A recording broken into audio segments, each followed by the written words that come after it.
Aproximadamente no ano de 2530 na nebulosa de Thistle, com muitos avanços tecnológicos, a humanidade realiza expedições interestelares em busca de extração de recursos e colonização de novos planetas e luas. Porém, ao contrário da maioria das histórias de ficção, você não é um comandante de alta relevância nem um soldado poderoso. Você é apenas um peão insignificante que trabalha em uma empresa. O objetivo dela? Ninguém sabe. Afinal, você só tá ali pra se manter vivo, já que provavelmente 90% da humanidade morreu e algo é o seu chefe nessa história. Em Lethal Company, você é um agente contratado pela Empresa, uma organização extremamente obscura e misteriosa que oferece condições muito boas para os seus funcionários. Sua principal função aqui é navegar entre luas abandonadas cheias de estruturas que uma vez foram utilizadas pelo homem. Nessas luas, você encontra diversos recursos valiosos que são interessantes para a empresa. Porém, ia ser fácil demais se fosse apenas uma simples reciclagem de materiais. Oi, eu preciso do emprego. Você tem carteira de habilitação? Não tenho. Você tem o treinamento das NRs 1 até a 99? Não tenho. Você tem experiência? Também não. Contratado. Eba! Mas aqui vocês pagam um adicional de periculosidade, né? Onde eu vou precisar me enfiar pra trabalhar aqui, pô? Você tem treinamento? Sem carteira de motorista? Não tenho, então mano. pronto. Mas mesmo assim vocês deixam eu trabalhar aqui, eu vou ficar exposto do mesmo jeito. E é exatamente sobre as criaturas de Lethal Company que eu vou falar hoje nesse vídeo. Todas elas sempre me chamaram muita atenção por conta da riqueza de detalhes e do design muito bem feito. Eu vou precisar explicar alguns conceitos da lore do jogo pra contextualizar alguns monstros. E se esse vídeo for bem recebido, eu posso fazer um outro vídeo apresentando toda a história do jogo. Ai, mas Toinho, ninguém mais joga esse jogo e pipipi e pop. Foda-se, mano. Eu só fui me interessar pela história dele agora, em 2026, e vou obrigar você a se interessar também. Antes de tudo, esse jogo tem algumas luas diferentes em que o jogador pode acessar nas etapas da gameplay. Cada lua dessas tem uma importância na história do jogo e seus monstros mais frequentes. Dito isso, vamos começar com as Aranhas de Bunker, Theraphosa ficedula. As aranhas de bunker do gênero Theraphosa são as maiores aranhas encontradas na nebulosa de Thistle e as segundas maiores já catalogadas pelo homem. Elas evoluíram diretamente das aranhas do gênero, como a aranha Golias comedora de pássaros. O motivo delas terem atingido esse tamanho tão grande é provavelmente porque elas precisaram começar a caçar mamíferos de grande porte a partir de certo ponto. Acredita-se que essa evolução ocorreu em algumas centenas de anos depois que a Arca fez sua viagem pelos arredores da nebulosa. Arca? Antes de continuar com a aranha, eu preciso explicar o contexto da Arca para vocês. A Arca, pelo que os arquivos do jogo indicam, foi uma enorme espaçonave que carregava muitas espécies de animais terrestres. Ela fazia expedições pela nebulosa e espalhava amostras dessas espécies em cada lua ou planeta que visitava. O motivo disso acontecer não foi revelado, mas eu imagino que as espécies terrestres estavam entrando em extinção por causa da exploração excessiva dos humanos na Terra, o que deve ter levado ao plano dessa Arca de Noé interestelar. Mas teve um detalhezinho chamado darwinismo que eles não levaram em conta. Por causa de muitos fenômenos biológicos de adaptação e evolução, as espécies sofreram mutações, se tornando maiores e mais agressivas. Então, a maioria dos animais desse jogo são evoluções de animais pré-existentes na Terra. Voltando para a aranha, elas são aracnídeos extremamente perigosos, sendo uma ameaça direta aos humanos e exploradores urbanos. Seu comportamento é agressivo e territorial, onde uma aranha consegue montar uma grande extensão de teias ao redor do seu ninho. Nas informações sobre a aranha, a gente consegue ver que ela representa 30% na escala Sigurd de perigo, mas daqui a pouco eu explico melhor sobre isso. Thumper, Pistris saevus, escala de perigo 90%. Essas aberrações rastejantes de duas pernas são conhecidas como Thumpers. Eles evoluíram a partir da classe dos Chondrictios, os famosos peixes cartilaginosos, como tubarões, arraias e quimeras. O nome deles vem do fato de que eles precisam comer suas próprias pernas para poder escapar dos ovos em que nascem. Em contrapartida, seus braços são extremamente fortes e são a principal forma de locomoção desses animais, fazendo eles atingirem altas velocidades em linhas retas. Eles são caçadores excelentes de topo de cadeia alimentar, tendo apenas duas fraquezas, inteligência e audição quase nulas. Quebrar o contato visual e manter a distância de um Thumper é a melhor estratégia para sair vivo de um encontro com ele, sempre evitando linhas retas grandes. Spore Lizard, Lacerta glomerorum, escala de perigo 5%. Derivados da família dos aligatoridios, os lagartos de esporos são os maiores e mais pesados répteis encontrados. Apesar da boca gigante deles, seu comportamento é herbívoro e eles não têm uma mordida forte. Eles conseguem criar concentrações de um fungo nas pontas das suas caudas por causa de uma substância que eles secretam. Esse fungo, Lycoperdon perlatum. Assim, quando ameaçados, possuem uma bomba de gás pronta para ser usada. Um exemplo muito diferente de mutualismo. Eles são muito tímidos e evitam confrontos a todo custo. Eles só vão te atacar se você incomodar muito eles. A humanidade já tentou domesticar esses lagartos há algumas centenas de anos, mas isso foi deixado de lado quando perceberam que a cauda deles poderia ser extraída para fins medicinais. Tadinho do lagartinho. Snarflea, Dolus Scolopendra. Escala de perigo, 30%. Artrópode evoluído diretamente da classe dos quilópodes. Seu corpo produz uma forte seda usada para locomoção e ataque. É um animal bem frágil que precisa realizar ataques letais rápidos para não se expor ao perigo. Ele tenta sufocar a presa com seu corpo alongado e, caso não tenha sucesso, se esconde e se prepara novamente. Por detestar ambientes claros, ele abandona todos seus ataques se for exposto a ambientes abertos. Hoarding Bug, Linepithema crassus. Escala de perigo, 0%. Os insetos acumuladores, ou o Yippee, são evoluções da ordem Hymenoptera. São insetos sociais e territoriais. Uma vez que decidem que um local será o seu ninho, eles vão coletar recursos para construí-lo. O problema é que você, o funcionário, também quer esses recursos. Às vezes ele só vai parar de te seguir se você abrir mão de um item e, se pegar um dos itens do ninho dele, pode se preparar para correr. No geral, a ameaça deles é bem pequena, mas evite irritar eles e nunca abra mão do seu pote de picles. Backwater Gunfish, Infectum linteum, o peixe melequento. Escala de perigo, 0%. É um peixe que joga meleca na sua cara. Só isso. Ele evoluiu da família Mobulida e se alimenta de matéria orgânica em superfícies. Ele usa essa meleca para se defender de possíveis ameaças e dá um trabalhinho, porque ele é uma peste frequente em estações de tratamento de água e refinarias de petróleo. Hydrogyre, escala de perigo, 0%. É só sair de perto, é. O Hydrogyre, ou slime, é um organismo eucariota do reino protista. Ele é um emaranhado de milhões de células organizadas em um único ser, formando essa grande geleia azul que dissolve qualquer matéria orgânica que entre em contato com ela. Apesar de serem atraídos por calor e oxigênio, os slimes têm uma estranha fixação por caixas de som.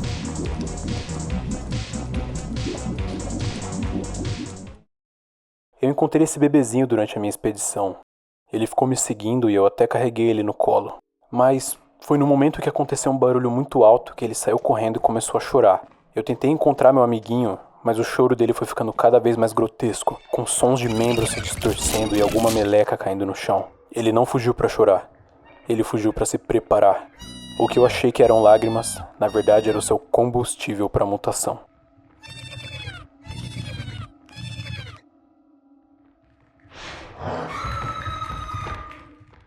O Man-Eater, ou em português algo como o come-gente, tem sido associado a um gênero de baratas conhecido como periplaneta. Ele recebeu esse apelido pela primeira vez pelos trabalhadores da mina Caswella, uma das muitas minas de cobre ao longo do cinturão de asteroides de Lepus, em 1951. A mina Caswella havia começado a entrar em declínio desde o fim da guerra e logo fecharia após 12 anos de operação. As condições de trabalho já haviam piorado muito antes de os rumores do Man-Eater começarem a se espalhar. E por isso, não foram levados a sério pelos superiores, nem pela mídia. Mais tarde, foi encontrado morto um operador sênior de mineração, Brett Goldent. A autópsia registrou a morte como um acidente causado por equipamento defeituoso. No entanto, a história virou sensação.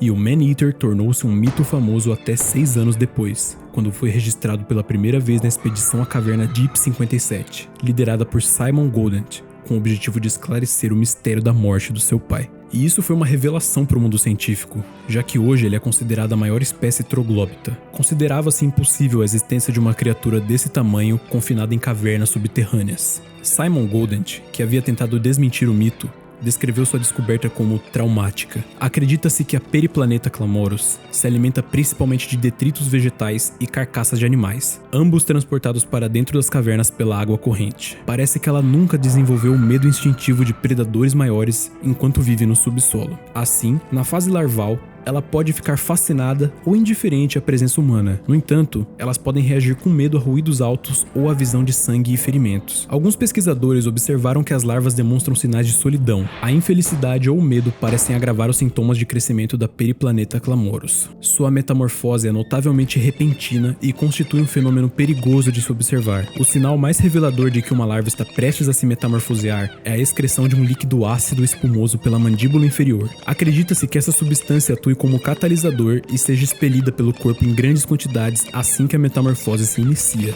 Um adulto pode se mover com uma rapidez incrível e é capaz de produzir um ruído alto ao estalar suas mandíbulas em alta frequência. Ao se deparar com uma Periplaneta Clamorus, o procedimento recomendado é recuar lentamente e manter distância.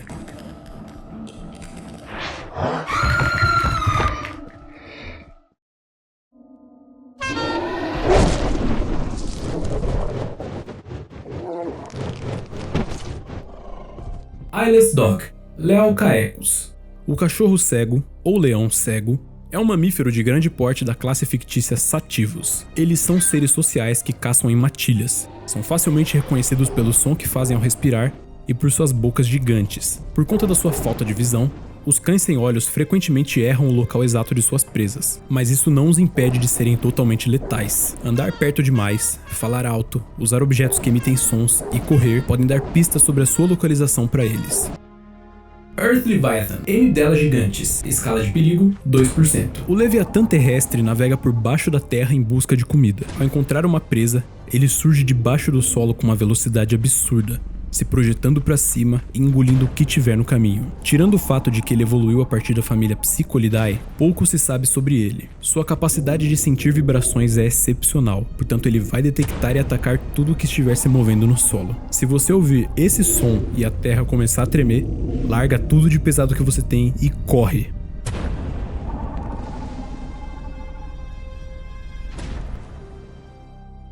Planta cadáver, Moderantum floss, escala de perigo 100%.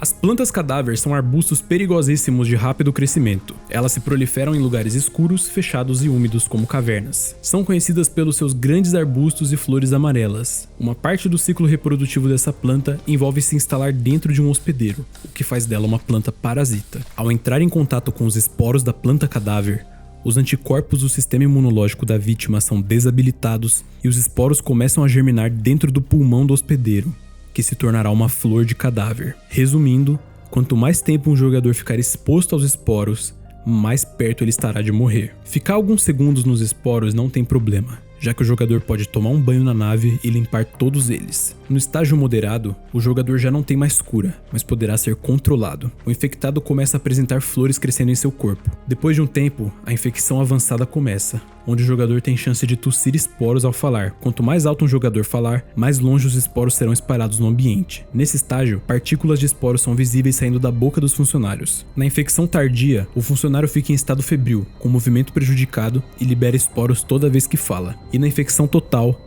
o funcionário morre e a planta toma conta do corpo, virando um monstro incontrolável, super rápido e agressivo. Com isso, os funcionários podem optar por eliminar as plantas ou espirrar o veneno neles mesmos para evitar a contaminação.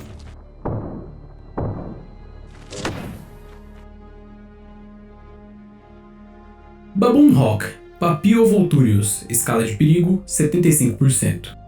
Os babuínos falcões são primatas da família dos cercopitecídeos. Eles são corcundas, mas conseguem atingir em média 2,5 metros de altura. Possuem cabeças ossudas, com bicos semelhantes aos de aves e longos chifres, que utilizam como espetos para perfurar e se alimentar das suas presas. Seus chifres são feitos de queratina, em vez de osso como o resto do crânio, e não contêm nervos nem vasos sanguíneos. Por isso, os falcões babuínos costumam quebrar os chifres devido à força que exercem, mas conseguem regenerá-los totalmente ainda na mesma estação. Os falcões babuínos têm esse nome principalmente por causa das suas grandes asas, mas eles não conseguem voar por causa da sua enorme massa corporal. Em vez disso, eles usam suas asas para intimidação e proteção contra ameaças. O maior bando de falcões babuínos já observado era composto por 18 indivíduos. Eles são vagamente territoriais, e grande parte de seu comportamento é motivada pela intimidação e pela exibição. Podem se tornar colecionadores, utilizando qualquer objeto chamativo ou colorido para marcar seu território. Então, eles vão roubar o seu pote de picles. Meus 2 amigos morreram. Eu preciso voltar pra minha nave pra pelo menos retornar vivo pra aquela merda de empresa. Eu consegui achar um caminho mais calmo pra chegar na nave, já que tinha um gigante lá atrás. Quê?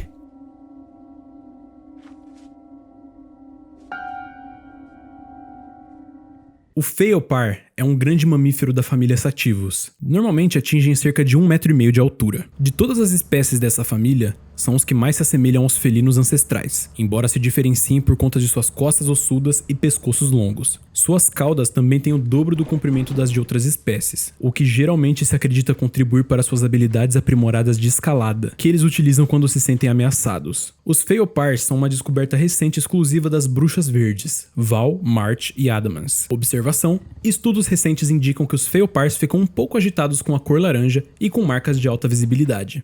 No entanto, esses dados ainda não foram comprovados. Se você assistiu até aqui, se prepara porque os monstros vão começar a ficar malucos a partir de agora. Então, bora lá e se inscreve para me ajudar. Nos arquivos do bestiário do jogo, podemos encontrar o seguinte relato no arquivo desse monstro. Foi o Homem-Flor. É impossível não aceitar isso. Eu queria ter encontrado o corpo dele. Vocês são os covardes! A pessoa que escreveu a maior parte dos relatos do jogo é o personagem Sigurd, aquele que eu mencionei lá no começo do vídeo. Se você estiver lendo isso no futuro, provavelmente faz parte de outra equipe. A rotatividade aqui é enorme, talvez porque esse trabalho seja péssimo e todo mundo acabe morto. Talvez eu possa dar uma ajuda quando tiver mais experiência. Fim do registro. Ah, e nossos nomes são Sigurd, Richard, Desmond e Jess. Sigurd e sua equipe de mais 3 pessoas trabalhavam na mesma nave que você há vários anos. Por isso os relatos deles ficaram salvos no seu computador. Mas, se ele tá falando que foi o Homem-Flor e que deveria ter encontrado o corpo, de quem que ele tá falando? Deixamos o Rich pra trás. Só faltava verificar mais um quarto e já podíamos encerrar o dia. Mas eu não consegui abrir a porta. Então olhei e o Rich não tava lá. Era aquele maldito homem com cara de flor, de pele enrugada, que anda sobre as 2 pernas. Ele virou o pescoço. Eu ouvi o estalo, mas ele não tava lá. Eu queria encontrar o Rich, mesmo que ele estivesse morto. Mas eles são os covardes. Os rostos deles estão vazios, como se fossem idiotas. Não há nada se movendo dentro dos crânios estúpidos deles. Tudo o que queriam era ir embora, e eles iam me deixar pra trás também. Todos nós odiávamos o Rich, mas não queríamos isso. Isso não vale a pena. Simplesmente não vale a pena. Conseguimos uma tesoura, uma caixa cheia de selos e um maço de cabos pra vender por nada. Pra que essa empresa quer isso, afinal? A data em que vimos o Rich pela última vez foi 7 de setembro de 1968. Existe um debate sobre qual gênero o Bracken teve sua origem de evolução. Também conhecido como Flowerman, o Bracken trata-se de um vertebrado bípede cuja pele tem cor e a textura de uma beterraba vermelha. O nome foi dado devido ao que parecem ser folhas que se projetam da parte superior da coluna vertebral. Acredita-se que a função dessas protuberâncias seja intimidação. No entanto, pouco se sabe sobre os detalhes do comportamento do Bracken devido à sua natureza esquiva e à sua baixa população. Sabemos um pouco sobre ele graças aos relatos de especialistas de vida selvagem que já o encontraram. É um caçador solitário dotado de grande inteligência. Seu comportamento pode parecer distante. Ele demonstra grande agressividade mesmo quando não é provocado, mas recua rapidamente quando confrontado. No entanto, sabe-se que os Bracken se tornam mais hostis quando encurralados ou simplesmente observados por muito tempo. Por esse motivo, recomenda-se ficar de olho neles, mas sem encará-los fixamente. Nenhum espécime foi coletado, seja vivo ou morto. Supõe-se que, após a morte, seus corpos passem por um processo de decomposição rápida, diferente do observado em outros animais de grande porte. O Bracken é o monstro mais memorável de Lethal Company, fazendo o jogador ficar extremamente alerta e paranoico assim que percebe que ele está presente. Forest Keeper, Satyrid proceritas.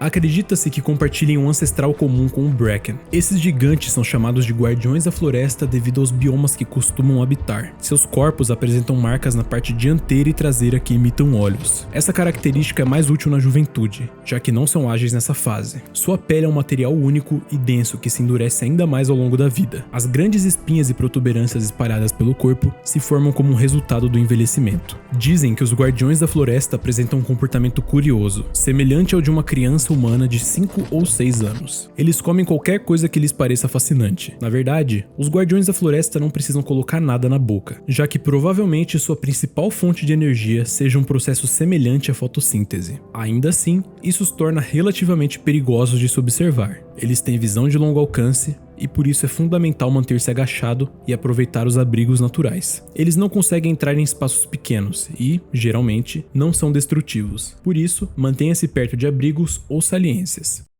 O Old Bird é uma arma de guerra autônoma e ofensiva com design humanoide. Medindo quase 6 metros de altura e 3 de largura, suas 2 características visuais mais marcantes são o holofote posicionado na cabeça, capaz de emitir 100.000 lumens, e o dispositivo acústico de longo alcance no peito, às vezes chamado de canhão sonoro. Há alto-falantes adicionais nos ombros, usados para transmitir som a longa distância. O braço esquerdo do Old Bird é uma garra, e o braço direito é um bocal, capaz tanto de lançar foguetes quanto de incendiar a curta distância com lança-chamas. Os sons que ele produz são extremamente desconcertantes e perturbadores. Talvez o choro de criança tenha sido implementado nele para desmoralizar soldados inimigos ou para atrair pessoas desatentas e transformá-las em suas vítimas.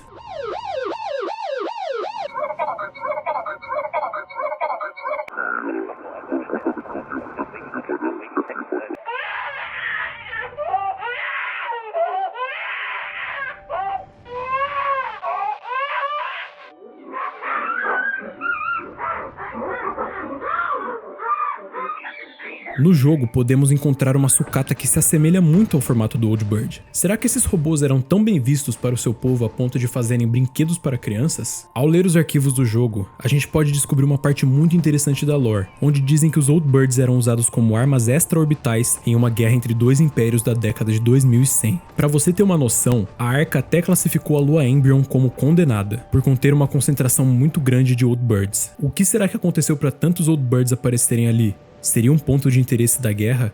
Ou será que ali acontecia a produção dessas máquinas? Esse bicho aqui é imortal, praticamente um tanque de guerra automático feito para dizimar tudo que ele enxergar. A gente entrou nessa mansão achando que seria uma boa ideia. Parecia estranhamente aconchegante, com lareiras acesas e quartos arrumados. Até que eu escutei algo estranho. Eu obviamente ignorei, mas um dos imbecis do meu grupo ficou brincando de usar a máscara e acho que algo aconteceu. Ele ficou em silêncio e tem agido estranho agora. Acho que ele tá me observando de algum canto da casa. O mascarado é um dos poucos inimigos sem registros nesse jogo. Pensa comigo, seu scanner provavelmente funciona com algum tipo de inteligência artificial que usa reconhecimento de padrões visuais. A única diferença visual entre um mímico e um funcionário é a presença dessa máscara misteriosa. Então, ao escanear uma pessoa exatamente igual aos seus companheiros, o mascarado passa batido pelo reconhecimento do scanner. Para quem conhece um pouco sobre o universo SCP, os poderes e a aparência da máscara do Lethal Company lembram muito o SCP-035. A possessão acontece quando o jogador usa as máscaras de teatro encontradas nas luas difíceis do jogo. Quando o jogador usa a máscara, os olhos dela acendem e ela começa a tremer, matando o jogador e transformando ele em um mímico. Nessa forma, o mímico começa a perseguir outros jogadores para possuir eles também. A IA desse inimigo foi pensada para dar arrepios nos jogadores. Quando o mascarado te encontra, ele fica parado. Parece até que ele tá se acostumando com o corpo novo que ele acabou de possuir. Se não tiver nenhum jogador dentro da instalação onde ficam os itens, os mímicos vão sair de lá e vão começar a te perseguir entre o caminho da instalação até a nave. Se ele não encontrar ninguém, ele vai pra nave sozinho e fica escondido lá, esperando alguém chegar. Na minha opinião, a máscara se enquadra em algum tipo de força sobrenatural no universo do jogo. Talvez tenha existido algum tipo de seita oculta dos moradores das mansões, mas definitivamente é algo do mal, já que a máscara fica dando risadas, chorando e fazendo de tudo para chamar a atenção do jogador. Acho que esse aqui é o segundo inimigo com menos informações que a gente tem no jogo todo.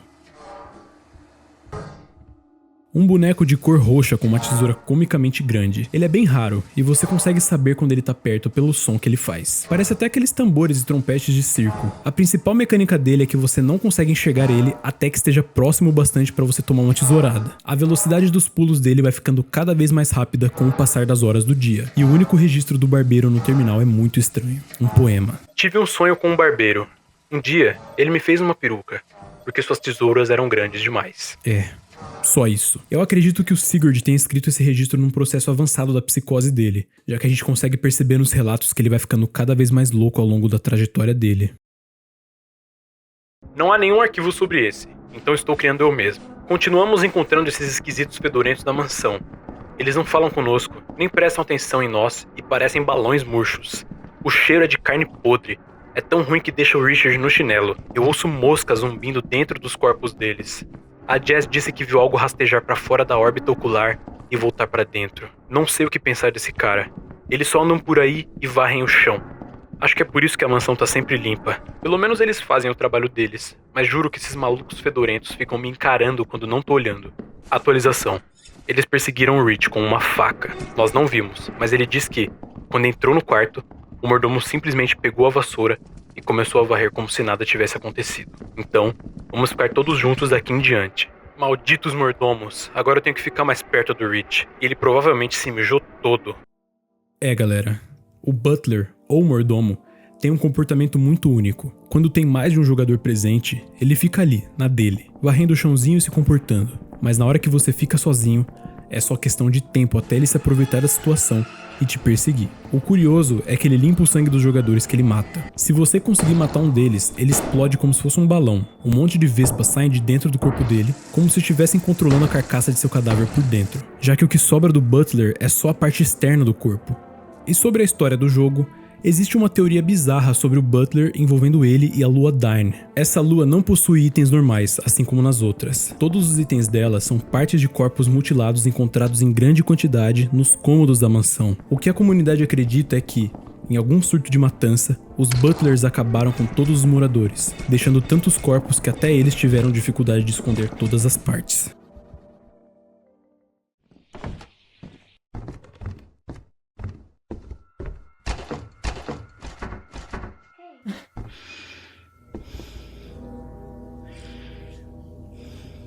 O inimigo mais raro e com menos informações do jogo todo, e mesmo assim, um dos que mais intriga os jogadores. A aparência dela é pensada para ser algo diferente das demais entidades. Parece que ela saiu diretamente de um filme de terror, daqueles que tem menininhas possuídas e demônios. Ela é completamente visível e tem uma iluminação que ignora a neblina e a escuridão do jogo. Além disso, ela também não é escaneável e nem tangível, o que faz os jogadores concluírem que ela, junto dos mascarados, são as duas entidades sobrenaturais que temos no jogo. A menina fantasma tem a mecânica mais única e assustadora de todos os monstros do game. Ela escolhe o jogador com a saúde mental mais baixa para assombrar. O jogo tem alguns critérios que determinam a saúde mental do seu personagem em uma partida, como estar sozinho, olhar muito para trás e a quantidade de itens que você está carregando. Assim, ela escolhe o cara mais traumatizado e começa a aparecer só pra ele. Se você tentar avisar seus inimigos que ela tá ali, eles não vão conseguir enxergar nada. Ela fica ali, parada por um tempo, até que se esconde em algum lugar e some. Depois, aparece mais algumas vezes, só brincando com você. E finalmente, quando ela começa a pular em direção ao jogador, ela arranca a cabeça do player e parte para assombrar o próximo. Até que não sobre ninguém. A gente não sabe nada sobre a menina fantasma. Há quem diga que ela é uma paranoia específica que os jogadores com baixa sanidade viriam a ter em comum. Outros dizem que ela foi a filha de um dos grandes ricos que moravam nas mansões e acabou morrendo e assombrando o local. Mas uma teoria que eu gosto muito é a de que ela não é uma entidade do mal, apesar de matar os jogadores. Ela faz tudo isso por ter sido uma funcionária passada da empresa que morreu em uma das expedições e tenta alertar os próximos funcionários. Por isso aparece apenas pro mais paranoico e demora tanto pra matar eles. Eu acho que isso até pode ser verdade, porque existem diversos casos na humanidade onde crianças foram colocadas em trabalhos abusivos e até mesmo guerras.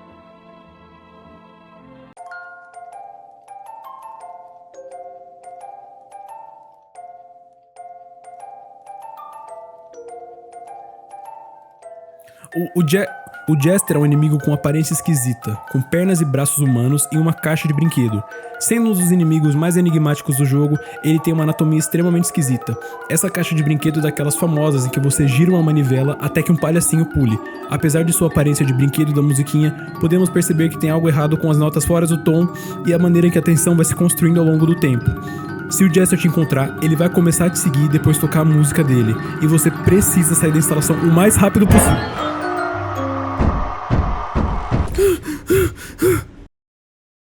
Registro no terminal, os guardiões da casa. Quebra-nozes é um tipo de ferramenta /brinquedo tradicional que é bem comum em histórias natalinas. Em Lethal Company, o quebra-nozes vaga pelas instalações com uma shotgun em busca de invasores. Mas não se engane, ele não enxerga pelos olhos pintados em sua cabeça. Quando ele para de andar, a gente consegue ver que existe um ser vivo habitando esse boneco do quebra-nozes. É uma criatura desconhecida, com um olho bem grande. Se o jogador se mexer durante essa fase, o quebra-nozes vai te perceber e vai começar a te perseguir. Eu acredito que você tenha percebido um padrão aqui nas luas geladas. Temos a presença de muitas sucatas em forma de brinquedo, monstros em forma de brinquedo e crianças. Qual será o motivo de monstros tão mortais terem aparências tão inofensivas? Quem estaria tentando invadir a mansão a ponto de precisarem desse tipo de defesa?